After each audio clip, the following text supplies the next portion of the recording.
అదే సమయంలో కేటీఆర్ మాత్రం నెచ్చల్ ప్రాంతంలో ఒక వేరే విగ్రహాన్ని ఆవిష్కరించడం మాత్రం ఒక చాలా దేశంలోనే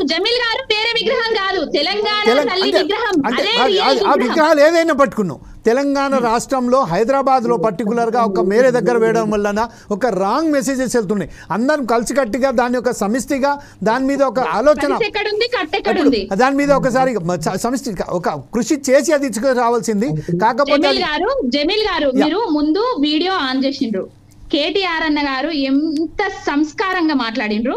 రేవంత్ రెడ్డి గారు బుద్ధి లేనోడు సన్నాసోడు సవట, అక్కడ బుద్ధుని దగ్గర బుద్ధి లేదు కాబట్టి వాళ్ళ అయ్య విగ్రహం పెట్టుకుంటారట అని అన్నాడు. ఆయన తండ్రి ఏజ్ చచ్చిపోతే పెట్టుకుంటారట అని అన్నాడు. ఆయన తండ్రి ఏజ్ లో ఉన్నాడు కేసీఆర్ గారు.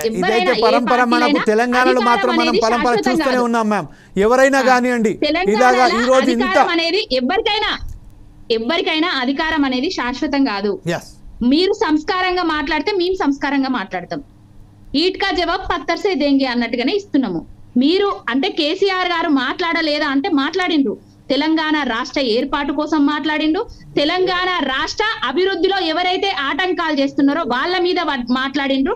ఉద్యమ ద్రోహుల మీద మాట్లాడిండ్రు.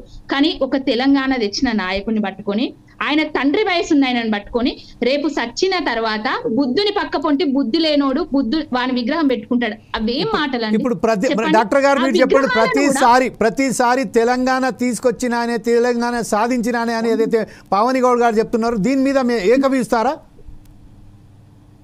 ఎవరు తీసుకొచ్చారు తెలంగాణ? టీఆర్ఎస్ కాదు, దాంట్లో బీజేపీ హస్తం ఉంది, అన్ని ఉన్నాయండి. 60 ఏండ్ల తెలంగాణ నిజం ఎప్పుడు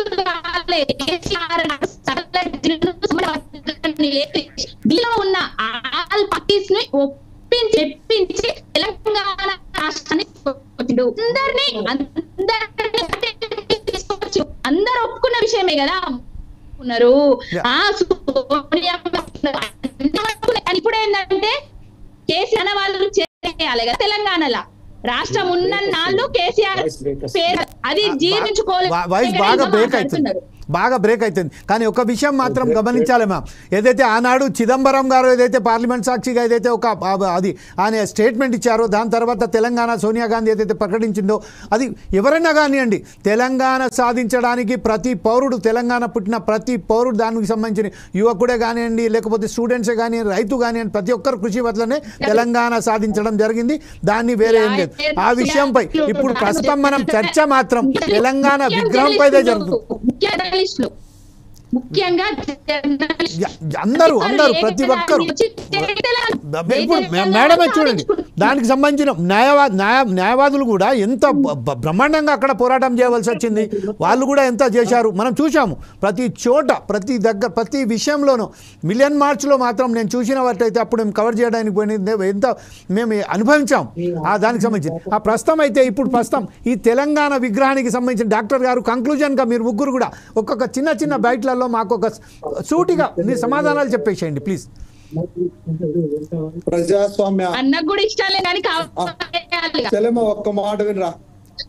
ప్రజాస్వామ్య పరిపాలనలో ఈరోజు ప్రజాపాలనలో ప్రజలందరికీ ఎక్కువ మందికి అంటే 100% మనం ఎప్పుడు రీచ్ కాలేము, కానీ ఒక 99% మందికి ఆమోదయోగ్యంగా ఒక కామన్ మ్యాన్ కు తల్లిలాగా ఉండేలాగా రేవంత్ రెడ్డి గారు ఒక ప్రయత్నం చేశారు. అమ్మ విగ్రహం తీసుకొచ్చారు. ఖచ్చితంగా దీన్ని మనం అందరం అన్ని పార్టీల వాళ్ళు దాన్ని స్వాగతించాలా.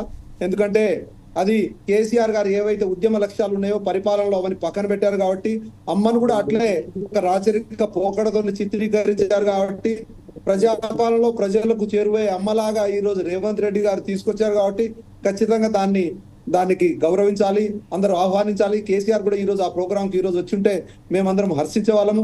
ఏది ఏమైనా అది వారి విజ్ఞతకి, పెద్ద మనిషి విజ్ఞతకి వదిలేట్టేస్తాము. అయితే భాష గురించి చెల్లెమ్మ ఒక మాట చెప్పారు ఊకే అంటే కేసీఆర్ గారట సందర్భానుసారంగా చెడు పదాలు వాడారట, రేవంత్ రెడ్డి మాత్రం మామూలు మాట్లాడారట. ఎవరు మాట్లాడినా ఎవరి భాషనైనా మనము సపోర్ట్ చేయొద్దు. ఒకవేళ కేసీఆర్ కూడా రఫ్ లాంగ్వేజ్ మాట్లాడి ఉంటే అది తప్పే, రేవంత్ అన్న కూడా రఫ్ లాంగ్వేజ్ మాట్లాడి ఉంటే అంటే జనాలకు ఎవరికైనా బాధ కలిగి ఉంటే దానికి పేటెంట్ హక్కులు మాత్రం అన్ని కేసీఆర్ కే ఉన్నాయని చెప్పేసి ఈ సందర్భంగా తెలియజేస్తా ఉన్నాను.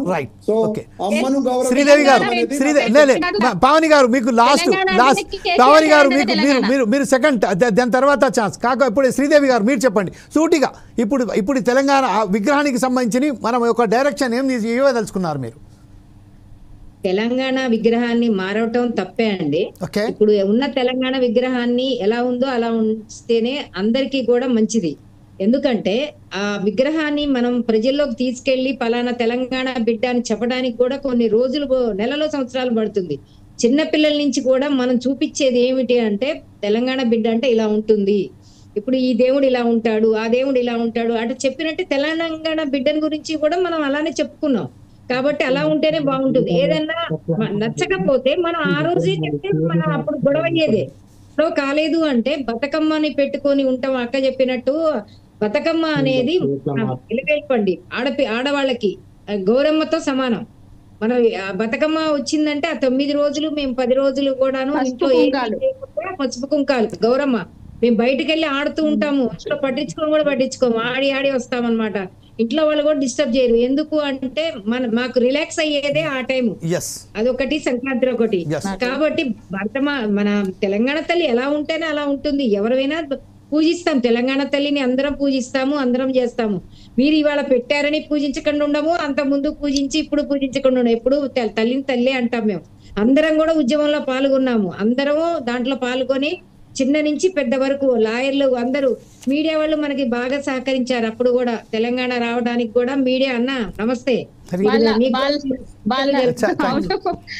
మీరు చేయబట్టే వాళ్ళ యాజమాన్యాలు సహకరించకపోయినా ఇట్లా కలిసి సాధించిందండి.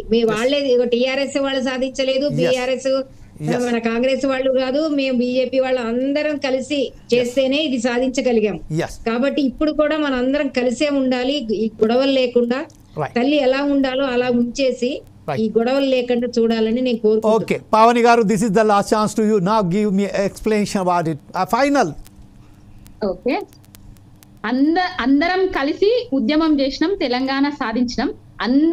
తెలంగాణ ఉద్యమం వైపు చూసే విధంగా, అందరినీ కలిసే విధంగా కలుపుకుపోయింది కేసీఆర్ గారు. అది ఎవ్వరు విన్నా వినకపోయినా, అంటే ఒప్పుకున్నా ఒప్పుకోకపోయినా కూడా జగమెరిగిన సత్యం. కేసీఆర్ అంటేనే తెలంగాణ, తెలంగాణ అంటేనే కేసీఆర్.